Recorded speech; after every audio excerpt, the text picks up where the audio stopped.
It is condemnable. वो तो सारे देश के बुद्धिजीवियों ने और तमाम समझदार लोगों ने उसको कंडेम किया है कि जो नहीं होना चाहिए था ऐसा हुआ। जहां उसमें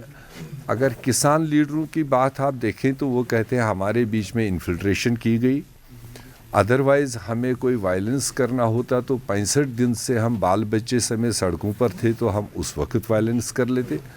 जब सुप्रीम कोर्ट ने उनको अलाउ किया कि रैली करना इनका हक है और रूट्स डिसाइड हुए, जो रूट्स और टाइमिंग उनको दी गई थी उन रूट्स पर अगर बैरिकेडिंग खड़ा की गई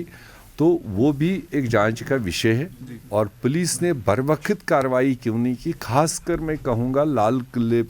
पर जिस तरह से आक्रमण हुआ, तो उसके लिए होम मिनिस्ट्री को और पुलिस डिपार्टमेंट को, इंटेलिजेंस एजेंसीज़ को अच्छी तरीके से तैयार होना चाहिए था। इतने बड़े देश के मॉन्यूमेंट के ऊपर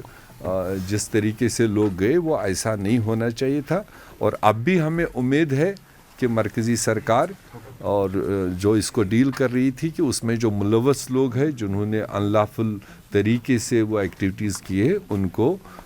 कानूनी तरीके से उनको कहीं ना कहीं देखो, जब हम देखते हैं कि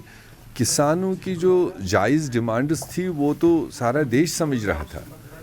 और ये भी हकीकत है कि अगर उनको वायलेंस करनी होती, सियासत करनी होती तो उसमें सियासी पार्टियां बहुत पहले घुस गई होती।